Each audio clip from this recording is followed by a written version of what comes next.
इतनी सारी भ्रांतियाँ हमारे दिमाग में फैला दी गई हैं कि आप ये काम करोगे तो आपको स्वर्ग की प्राप्ति होगी, ये काम करोगे तो आपको नरक की प्राप्ति होगी।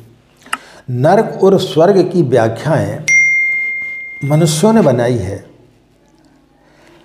यदि हमारे भारतवर्ष में यदि आप नरक की व्याख्या देखेंगे तो उसमें बताया जाता है कि व्यक्ति को जो है कढ़ाई में डाल दिया जाता है, जलते हुए जो है खोलते हुए तेल में डाल दिया जाता है, वहाँ बहुत गर्मी होती है, अग्नि में जो है उसको डाल दिया जाता है।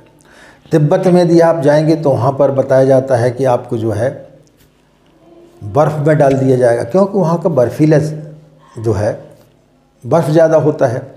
तो जिस चीज़ से जिस व्यक्ति को परेशानी होती है वो चीज़ बताई जाती है। हमारे यहाँ लोगों को जो है गर्मी से परेशानी, अब यदि हमारे यहाँ शास्त्रों में ये लिख दिया जाए कि आपको एक ठंडे स्थान पर रख दिया जाएगा जहाँ बहुत कड़ाके की ठंड पड़ रही, तब तो आपको ऐसा लगेगा कि हम शिमला पहुँच गए, हम कश्मीर पहुँच गए, तब तो आप आनंदित हो जाएंगे।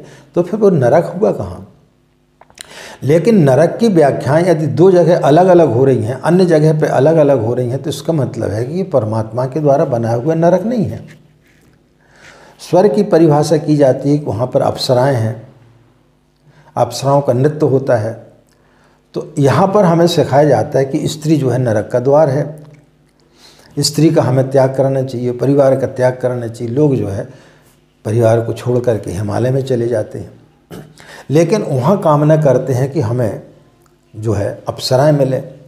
अप्सराओं की उम्र जो है वो यौवन होती है, वो कभी बूढ़ी नहीं होती हैं। तो यहाँ हम जिस लड़की से शादी करते हैं वो साल 2 साल के बाद में बासी हो जाती है, यानी धीरे धीरे हमारा प्रेम खत्म होने लगता है, क्योंकि उसका सौंदर्य क्षीण होने लगता है। स्त्री को पुरुष का सौंदर्य खत्म होने लगता है, पुरुष को स्त्री के उसमें उसका जो है सौंदर्य खत्म होते हुए दिखने लगता है। लेकिन स्वर्ग की परिभाषा इस प्रकार की बताई गई कि वहाँ पर सब यौवन है, वहाँ पर जो है कल्प वृक्ष है। तो कल्प वृक्ष क्या है कि जहाँ जो मांगो सो मिलेगा।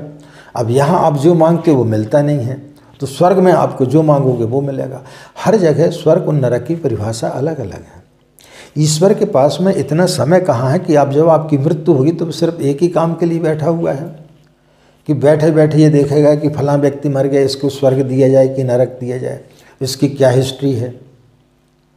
भगवान इस चीज़ का हिसाब किताब नहीं रखता कि आप मेरे पास में कितनी देर तक बैठे हैं।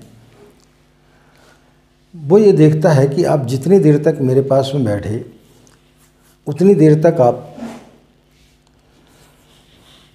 मेरे साथ सही में बैठे या नहीं बैठे। आपका मन इधर उधर तो नहीं भटक रहा था, आप इधर उधर तो अपने मन को नहीं भटका रहे थे। हम ईश्वर के पास बैठते ही नहीं हैं।